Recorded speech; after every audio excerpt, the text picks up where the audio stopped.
Hi, everybody. Welcome back to this 450 Roundtable. Atlanta 1 is done. 3 races here in Atlanta. The first one is complete, so I wanted to get some guys on the line and have a little chat after their race on Saturday night. Jason Anderson, Dylan Ferrandis, Joey Savacci are on now. A couple riders might jump on as we get going. But Jason Anderson, I want to start with you, man. Qualifying, the track was dry, then kind of becoming wet in the moment. You were on fire. The heat race, obviously, the track was a little sloppy there. You're on fire. In the main event, man, you put in one heck of a fight, passed a lot of riders, and quietly had like maybe one of the best rides of the day by anybody. Just take me through the day, and I guess what's kind of transpiring here with you, dude, that you refound that speed, the aggression, everything's coming back around. I know the results column hasn't hit the way you want it just yet, but I got a feeling that's coming soon. Yeah, I feel a lot better as the season's gone on, and you know, as far as the day in Atlanta went, the practice, the track's super long, so I feel like I just kind of went out there and motoed, and I did as many laps as I could. So like for practice, I think we only got like 6 laps or something like that. So and then the track was completely different for the heat race. But as far as my riding, I felt good all day, and then in the main event, I actually felt pretty good too. So yeah, not bad. Yeah, definitely looked good yesterday. I have a feeling that, like I said, some good results are coming because the riding on track's been great. Let's open it up. David Iser, we'll start with you. All right, thanks, Daniel. Jason, just to build on that a little bit, I asked you at the beginning of the year if it was a fair assessment that you haven't been yourself since your championship year. You look like you got that fire back mentally. Is this the best you've been in quite some time in Supercross? Yeah, I feel like I care a little bit more right now. I've been enjoying myself riding and just trying to, you know, better myself from week in and week out. And honestly, like during the week, I've been enjoying my practicing during the week and stuff like that. So I think as far as riding, it's been getting better at the races, but I still don't think my results show how good I'm riding. But I think that's just, I need to get my starts and get up front, but it's hard because there's so many guys that are good right now, you know, and you go into that first corner and the top 10 on the inside of the box are all factory guys, and there's more on the outside. So it's crazy. In mental headspace, you're a great place right now. Yeah, I'm good. I'm enjoying myself and just trying to get better. All right, thanks, Jason. Yep. Jason Wygant. Yeah, thanks, Jason from RacerX. I'll go to Dylan Ferrandis on this. What happened off the start, and then what did you do in the last, say, 5 minutes? You basically passed 5 guys in, I think, the last 4 laps. So what happened in the start, and then what did you do right down the stretch? The start, I just had a bad start, and at the corner, I just slept on my rear with my rear wheels and crashed, like really stupid crash. So nothing crazy. No, I don't think anybody touched me or whatever. And then I just charged through the pack, and yeah, I was feeling good. The speed on the bike and physically I was good. So I just give everything I had till the checkered flag, and yeah, at the end maybe I had a little more speed than some guy, and I passed pretty. Yeah, the last I think in the last 3 laps I passed many guys and finished 5. So it was really good, but nothing. I did nothing crazy. I just give everything I had, and yeah, the guy in front maybe slowed down a little bit at the end, and I don't know, and I just find myself 5. Kind of the same thing that we were just asking of Jason Anderson. Are you happy because you're riding well, or are you frustrated because it's not resulting in results? Which do you take a positive from? For sure, I wasn't happy because we had some struggling with the bike. I think all the rider in the team, and because like I said, in the past, like it's the first year at Star Racing team with the 450. So everybody is just learning the bike, learning the program, learning just the all 450 works. It's hard, like Jason said. Like there is so many good guys. Just getting good start is so difficult.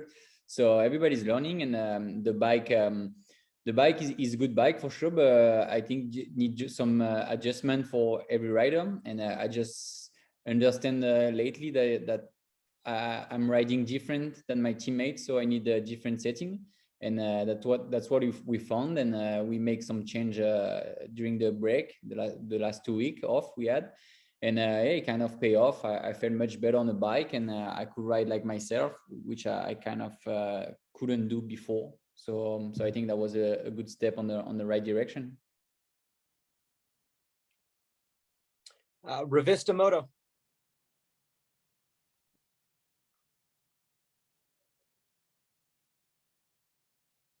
There. Revista Moto. Unmute. I'm sorry, Daniel. Hey, Jason Anderson, quick question for you about your own training program. You've been very vocal about how you are happy on your own, in your own program and your own friends, or on your own way you're training. Is it just your own internal discipline that you're able to make that happen on your own essentially, or you just have that, you're just very happy with your associating yourself with people that you're friendly with, that makes it an easier way to travel and to train? Yeah, like when you get to the point in our career, like the level we're at, we all work hard and we all pretty much know a program. I mean, everyone that I line up against is a past champion, so we all know what we need to do to get the job done. And sometimes I think like training where you want to and kind of like making it work around your schedule and stuff like that, and keeps you happy, allows you to go to the race in a nice, mental headspace. And I think that's important for a lot of us, especially for how long our season is. To stay motivated through 29 races a year is tough, to stay at the top of your game. So I think the least amount of stress you can have during the week while working hard is very important. And, for the 450 class, it's stressful every weekend. So the midweek, I'm trying to limit that, but still work hard at the same time. Great, thank you. Kellen Brower. Yeah, thanks, Daniel. Kellen Brower here with RacerX. I want to go to Jason Anderson on this one. With the shortened practices and you guys getting so few laps, obviously, and then kind of going right into race mode and the track being huge, was it kind of a hard learning curve with knowing where everything on the track was and making sure your lines were dialed in with only 6 laps of practice? Yeah, when I went out there for practice, I was kind of nervous because the track is like really long and we weren't going to get that many laps.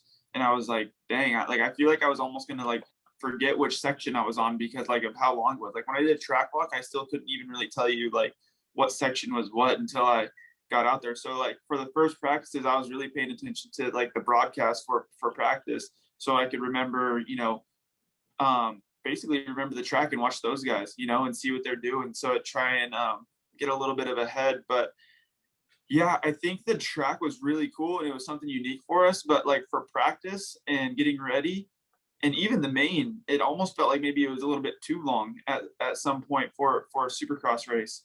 But it was still cool. I mean, obviously I enjoyed it, and I think it's definitely a unique venue, but I think they did a pretty good job. And honestly, I think the rain helped the track slow down a little bit because I think it would have been pretty high speed if it didn't rain. Brad Gephardt. Thank you, Brad Gebhardt, Big MX Radio, for Joey Savacci.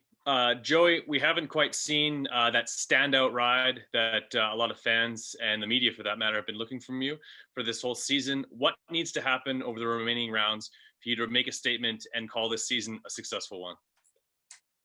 I mean, I think that's a loaded question, mainly because I guess stand out in which way, as far as, I guess, what results are you guys considering standout? Because, for me, it's obviously I'd like to be more towards the front than I am, but at the same time, like Jason said, it's everyone in this class inside the top, I feel like the top 12, top 13 guys have, they're no slouch. So in a field where it's this stacked, I feel like something that we haven't seen in a long time or ever.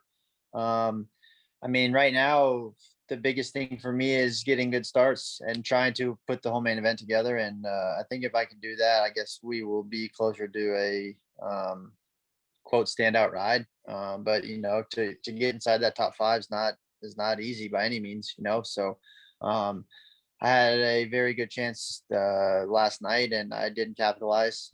Jason had passed me and I was able to kind of latched onto the back of him, and then we both caught Aaron, and Jason got around Aaron, and I wasn't able to do that. And unfortunately, he wasn't holding me up, but it was just enough to where, I was getting roosted behind Aaron, and I actually got quite a bit of arm pump from eating roost and trying to go places that I wasn't, where I hadn't been going. So I think had I made the pass relatively quick like Jason did, I do feel like I could have tried to keep a latch on Jason and have him pull me along to the finish line. And at the same time, I think it would have been good because I'm used to riding with Jason at home. So, to have a familiar person around me is always helpful. But I think the difference between, getting 8th like we did and possibly getting top 5 was just not getting around, not making the pass when I need to. So I guess to answer your question, I need good starts, and, I just need to put all of it together. And when the field's like this, all it takes is one missing piece of the puzzle, and that can be the difference between having a really good night and having an average night. Okay, thank you. Jonathan McCready. Thank you, Jonathan McCready, GetDrop.com. Just a question for Jason Anderson. Jason, in comparison to your 2018 season that you won the championship, how do you feel your riding compares? Do you feel you're on the same level and you're just missing a start? And does the field seem deeper now, or did you feel it's fairly similar to when you were winning the championship?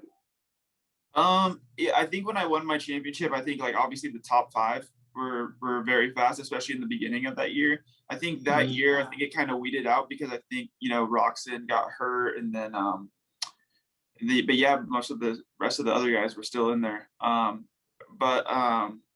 I mean, yesterday I felt like I was riding pretty freaking good. So I think as far as a start, I think that would definitely have put me on the podium a lot more times this year than not. I think in Orlando, I was riding really good, and the start would have put me on the podium. Dallas, one of the rounds, I don't think the last round, but the second round, I could have got on the podium, and just a few here and there. But as far as my speed and everything, I think my speed's always pretty good. I just need to fine tune a few things. But I think as far as speed goes, I think I'm as fast as I was back then. Yeah. And just from you came back from your injury this season, you seem to have upped the pace, or at least up the intensity with your passing and aggression. Did you make any bike changes, or was that an attitude change, or what made the switch to this level you're on now? Yeah, to be honest, I haven't tested once this year. So I've kind of just ran the same shock, same everything. I've maybe messed with the sag a little bit here and there, and gearing, and that's about it. No problem. Thank you. Jason, I'm going to follow up to that question. You talk about the field again. It seems like the field is elevated this year, and it seems like it's not just 1, 2, or 3. It's like 10 of you guys on different days. Does that kind of feel that way for you too? Depending on the track, there's at least 10 guys that can be top 5 speed. Yeah. So from when I became into the 450 class, I feel like the top 5 have always been fast, but from my years, 2016 till now, 2016, you could get a bad start and easily make it to 5, 5-4. But now, you get a bad start, you're in 10th place, but you're with Marvin, you're with legit dudes, they're all really, really good. So it's harder to make up that time with the bad start. So with the bad start back then, it was a little bit easier to salvage points, and now it's not so easy. I think it even from RC days, they get a bad start, but they go to top 3, and that front pack got bigger to 5, and then now it's bigger to 10. And I think it's just just how evolution goes. Everyone just gets better. The bikes are a lot closer, and even from team to team, I don't think that I think settings are important, but dude, to be honest, the bikes, I think from team to team are really close right now. So I think it's leveling out the playing field for how good the bikes are. Thanks. Matt Williamson. Hey, thanks, Daniel. My question is for Stavachi. Just kind of going back over the break we had, I guess, what did you end up doing to practice to get ready for this event? And I guess the secondary question to that, hopefully, are you having fun with the sport still and during that time off? Yeah, so basically in that time off, I mainly rode outdoor, just to kind of get my feet wet. Obviously haven't ridden outdoor on this brand of bike in a long time, and definitely not on a 450. And so, the goal for me on the break was to try to get as much outdoor time in as we could, to an extent. Obviously I didn't go to California to test. I kind of just rode a hybrid setup for my teammate, and that's just what I rode, just to get the seat time in, because I felt like that was most important at the time. And then obviously rode 2 days before Atlanta. I almost called it Daytona, with the intention to have press day. So one more day at home I think would have been nice, but obviously the way everything fell into place, we didn't get to ride press day, so I only got to ride 2 days of Supercross before coming here. So I think a third day would have done me well, but honestly, man, I really am enjoying it. I know a lot of times people give me a hard time because I don't show enough, I guess, emotion, but I'm happy with where I'm at as far as where I train and the people that I surround myself with. We have a good time.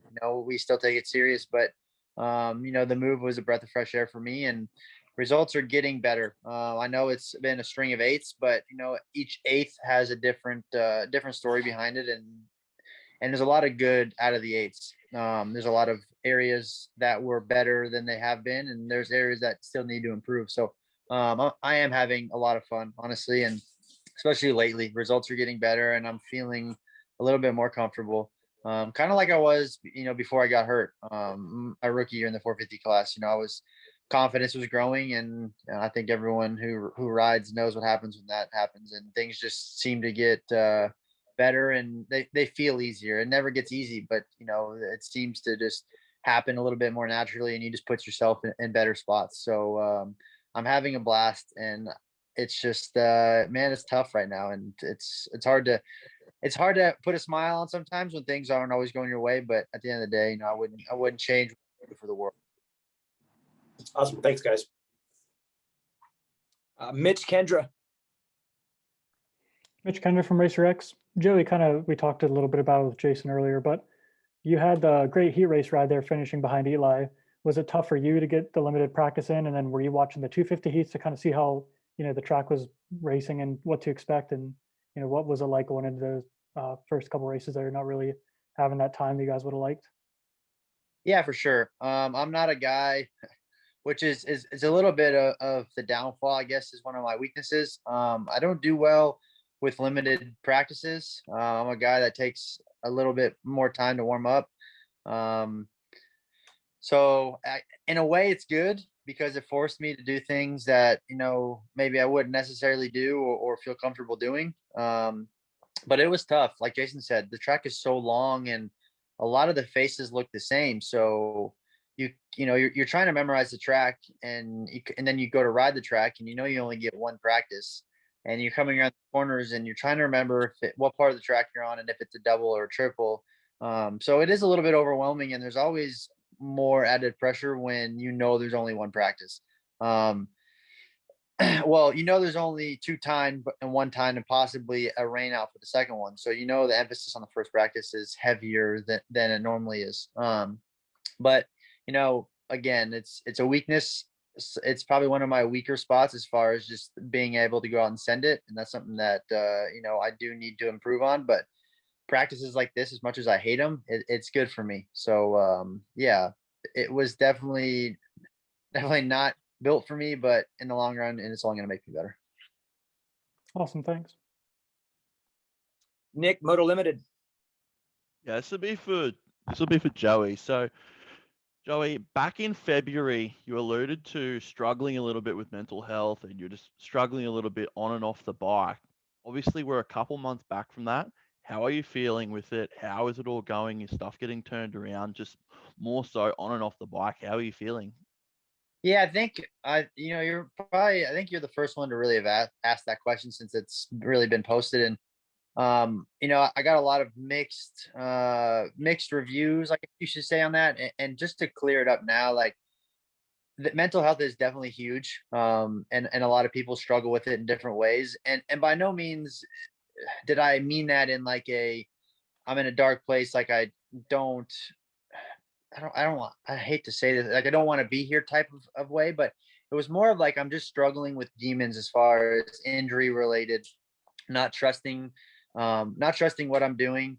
And it's just thinking too much about, the past and what has happened in the past. So it was more of like it was a mental block for me, and a lot of injury demons on my shoulder talking, not so much of I'm in a dark spot, like, I'm depressed type thing. It was just like, I just had a lot of chatter going on in my brain. And since then it has gotten better, and I've talked with some people and figured out some things, and just really just didn't try to rush it. Obviously, the sooner I can get under control, the better, but it's one of those things that you can't just click and things get better. So it's an ongoing process, but it's going in the right direction. And that's the other thing that I have to keep in mind. As much as I would like to just be back to tip-top shape and being closer to the front right away, it's not realistic. So I'm trying to keep my goals realistic, and things are getting better. My mental space is better, and just I'm trying to enjoy it. Even on tough days, I got to remind myself that I'm doing what I wanted to do since I was a little kid, and there's little kids out there that would kill to be in the spot I'm in. So it's all in perspective, and I'm just trying to keep it one thing at a time. Absolutely. Good to hear, mate. Thanks, Daniel. Cheers. Thanks. We got another rider in the room. The gate dropped a while ago, Aaron, but glad to see you showed up for the race, buddy.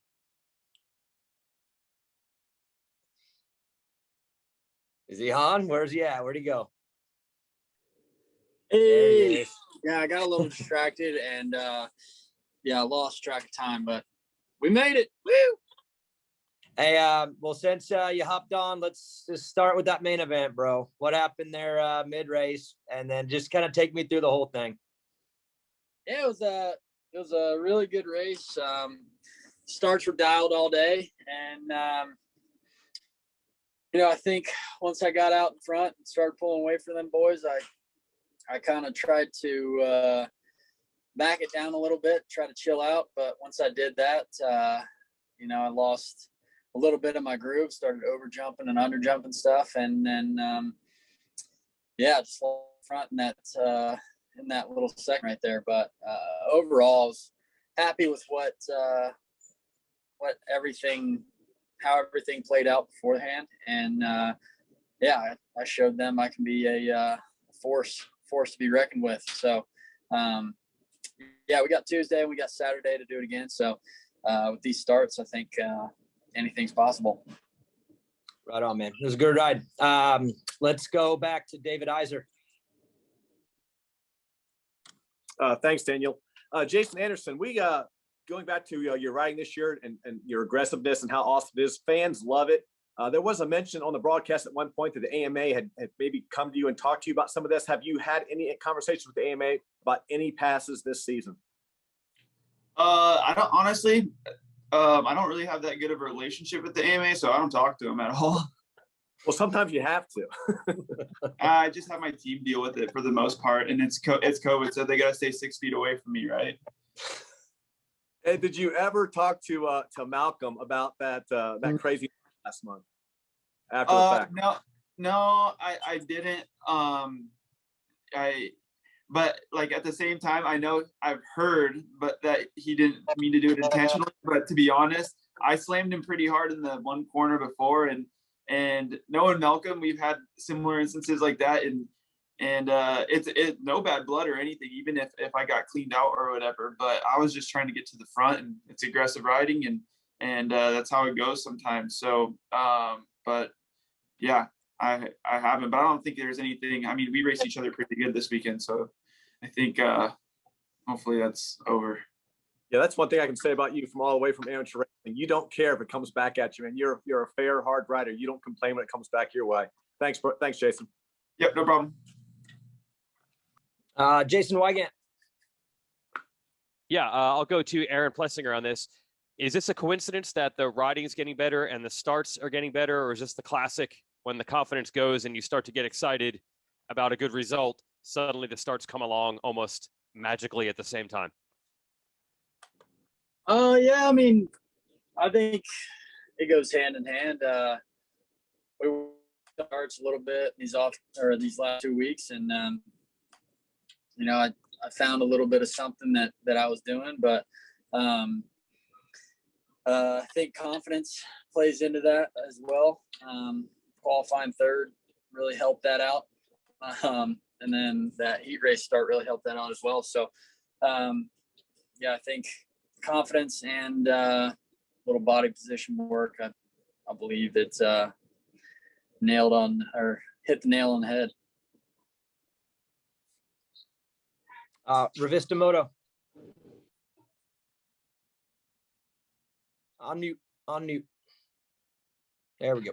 Sorry about that. Hey, Dylan, coming from the 250 championship to the 450 class, can you talk about that experience and how difficult or how you would rate your experience and what you, how happy you are with your success in the 450 class? Like everybody say, 450 is crazy. There's so many champion rider that just being top 10 is hard. So definitely the most harder championship I ever race, and it's every weekend like this. So really difficult, and I feel like today is the guy who feel the best on the bike during the main event that have the most chance to win.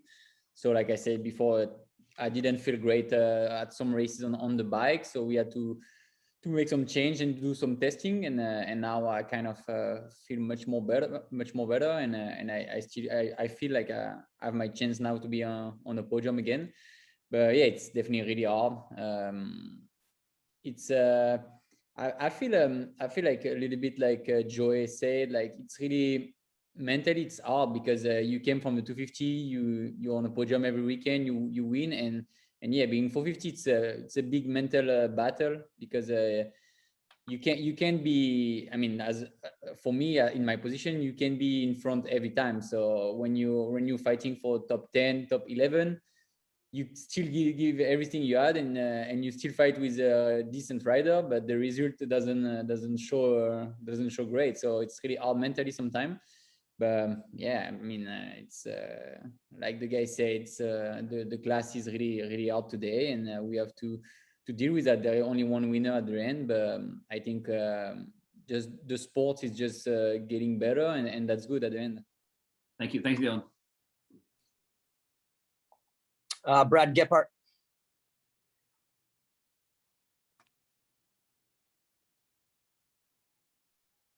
On mute. Sorry about that. Thank you. This question is for Jason Anderson. Jason, with the incident in the first corner there, did you end up racing the entire main event in fourth gear and on half a foot peg on the one side? Yeah. So in the first corner, I was like right next to Joey, and then I got hit, and I went over.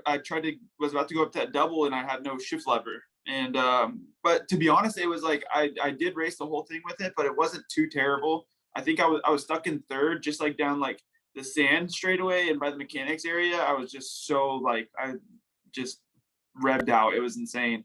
And then the whoop section was a little bit tough because usually I would like to click fourth to like be able to have a little bit more traction. So I'd have to go into them really fast and try and like not over rev. But it wasn't terrible. But yeah, I was stuck. So like you're stuck without a shift lever, but it actually wasn't too terrible. Just may have almost floated the valves a couple times, but we're good. Okay, well, I think that makes your night even a little bit more impressive. Thanks, Daniel. Kellen Brower. Yeah, thanks, Daniel.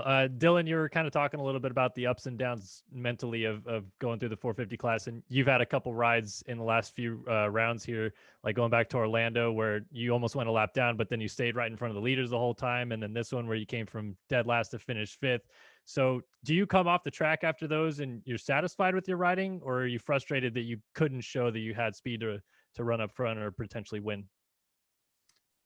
Every time I'm not on the podium, I'm not really satisfied, but for sure, yeah, Orlando was good that we could see that I still had the speed and the bike was working great. And yesterday, same, we still see that physically and the speed was there. So it's kind of the light at the end of the tunnel, but yeah, it's, I rode for win. So until I'm not on the podium, I'm not really happy. And yeah, I need to work on myself on that, because like I said before, it's only one guy can win. And yeah, sometimes I'm a little too mad at me, and I shouldn't, because the riding is not so bad. So it's hard. It's really hard, but yeah, I need to learn that, and that's the 450. It's hard. Cool, thanks. Jonathan McCready. Just another question for Dylan. Dylan, at the start of the season, you mentioned it took a while for you to feel you belong in the 450 class. Do you feel you belong now, and have your expectations risen as a consequence of that? And will your expectations for outdoors be higher than they were for Supercross coming in? I think, yeah, I start to feel like I'm part of this 450 pack, and yeah, I kind of feel better with that.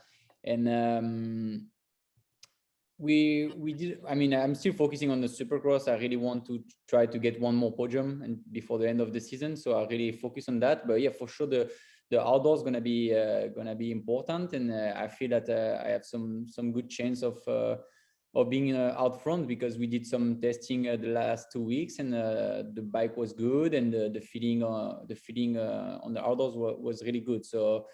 So we'll see. But again, like, it's gonna be my first year. There's a lot to learn, and again, there's so many good riders that you can. I mean, it's hard to say I'm gonna win the outdoor. Like, you can't. It's just wait and see, and I'm gonna give the best I had, and we'll see. But yeah, for sure, maybe I think for first year, an outdoor season could be a little easier than a Supercross season, where you have to learn a lot and to make your bike really good for the 450 main event. That's great. Thank you. Mitch Kendra.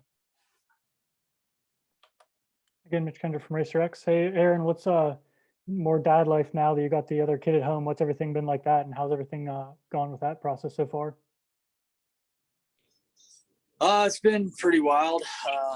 You know, she is awake quite a bit, but you know, she's been doing good. She's been sleeping, eating, everything normal. So fortunate for that, and yeah, it's been fun. It's just been hard to keep the 2-year-old from jumping on her and trying to bump heads with her, but overall, it's been awesome. It was a cool experience, and I'm looking forward to getting back home and hanging out. You think that has anything to do with kind of the confidence and the success on the track, or is it just coincidence they're both happening together? Maybe, yeah. You could say that. I think my wife would appreciate you saying that. But yeah, I think maybe a little bit of both. Awesome, thanks. Matt Williamson. Hey, thanks, Daniel. So, Aaron, back to the track here. Just out of curiosity, with like so few laps on the track conditions and such that we had yesterday, how does it feel to get such a short time? You have a 1 lap track preview, and then suddenly you're leading the race. You're leading the main. Like, what's going through your head? Do you try to like internalize and remember all like the possibility in your mind where the sketchy sections are, and try to go through those a little more carefully, or do you just power through them? You can't really take your time too much. You kind of just got to power through them, and like I was saying earlier, when I tried to back it down and smooth it out, that's when stuff started going wrong. So I think I should have just kept it at 100% and kept charging and tried to pull away from those guys a little bit more. But you know, it was hard. It was definitely hard. I got pumped up for sure. I would imagine that played along with not getting as much time as we usually do on the track, and yeah, it was sometimes hard to remember some of the sections, but you know, after a couple laps, you get it down. So how do you keep your cool after that happens? Because you actually rode pretty well after that. Oh, sorry about that. No, go ahead. I was going to say, how do you, what's going through your head as you're resuming the race? Because obviously you rode pretty well afterwards. You were able to maintain position, kind of move around very well. Like, what's going through your mind at that point? After the crash, I was saying a couple of things I can't say on here, but you know, I just kind of tried to keep it cool. You know, struggling in some sections, but I just tried to. I mean, I kind of felt bad for Joey because I was riding a wide bike out there, but yeah, I was just trying to keep the best position possible and not freak out too bad. All right, thanks, Aaron. Thanks, Daniel. No problem. And Aaron, you weren't here, but Joey talked about that. He said it a little nicer than that, though, right, Joey? Yeah, I need to throw some elbows next time. Yeah, that was whatever I put. You must have given it to me because I got it also. Yeah, it was a rough last couple laps. Managed to pull it together. It didn't help that we had like 5 guys on top of us. So true. I feel like we did pretty good. Nick with Moto Limited, and then we'll do Brad and Wygant to close it out. Nick? Yep, so this will be for Joey again. Joey, look, you've been a Go MX farm guy for so long. Obviously changing to 83 compound. They say a change is good. Is that right? Was the change good for the program? Was the new scenery, the new guys? Like obviously you've got to look at Jason every day, and that's probably going to be pretty rough. So how's that changed everything? yeah, I mean, it's like you said, change is good. Change is good when it's needed. You know, changing all the time isn't always a good thing, but you know, I'd been at the farm for a very long time, and it worked for a while, and then you know, people started going different directions, and then you know, pretty soon I was just kind of there solo, and for me personally, I know it's worked for a lot of guys in the past, but I just don't like being solo. Like I don't like doing that on my own. Because, you know, on a day where let's say you're running a 51 second lap time and you feel like, man, that's all I got. And then Jason comes out and Jason throws down a 49.9, you know, all of a sudden then that 51 that I thought was as fast as I could go. Next thing you know, I'm doing 50.5s. Like, you know, the elevated game is going to come out of you, whether you want it to or not. And, you know, like I think having Jason around has been one of the most helpful things for me because he doesn't really benefit too much for me because I'm usually chasing him around, but you know, it helps me because I have someone there all the time who's pretty much faster than me every day. So it gives me always something to chase and always something to work on. And there's a lot of things that Jason does really well on the motorcycle. And you know, I'm not surprised to see how fast he was going in that heat race when it's slippery like that. You know, I always tell him at home when it's dry, like he's so good because he's very low RPM.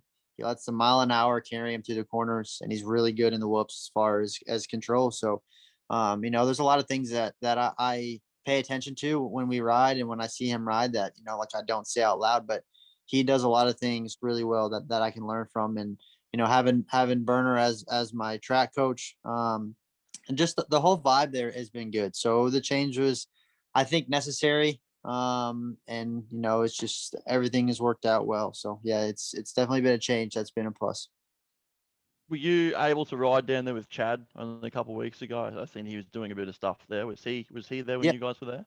Yep, Chad came down and the old man dusted off the boots for a couple of days and rode with us. But mainly, you know, he just came down there for the kids. The kids were itching to ride, and I told him, you know, too bad they weren't itching to ride when they owned it and he was there all the time. That's usually how it works, though. You know, they have that nice place and the kids have no interest in it, and then they sell it and they leave, and then all of a sudden the kids want to ride all the time. So, but yeah, Chad was there, and it's always refreshing to have new people around, and especially, you know, I get along with Chad, and you know, he has this 2 cents he likes to throw in every now and then. It's always helpful stuff.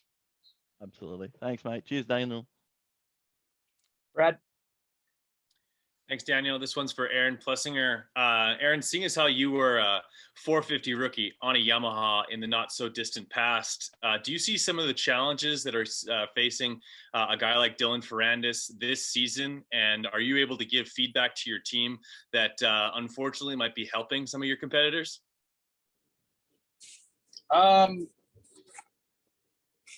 Maybe sort of, but I mean, 2 years ago was a completely different team, and we weren't doing so hot. So I really haven't I've let them give me all the insight on what to do, and I haven't really said much there. I mean, this team's been really helpful, and you know, I'm kind of letting them take the reins and tell me what I need to do. So I haven't really, I mean, I give feedback all the time, but I don't know that it helps any one of my teammates. Fair enough. Well, that being said, is there anything that you can do on your motorcycle now that you couldn't do on the Yamaha 12 months ago? Lead a 450 main event. Or either get in the top 10. Yeah, I mean, I feel, I mean, the results have shown I feel 110 times better than the last 2 years. And, you know, I'm sitting 5th in points, and I was sitting, I think, 11th last year at this time. And I think once we hit Utah, I don't know if I broke the top 10 or not. So I think this year's going a hell of a lot better than the last 2 years have. Fair enough. Well, appreciate it. Thanks, Daniel. Thanks. Jason Wygant, last question.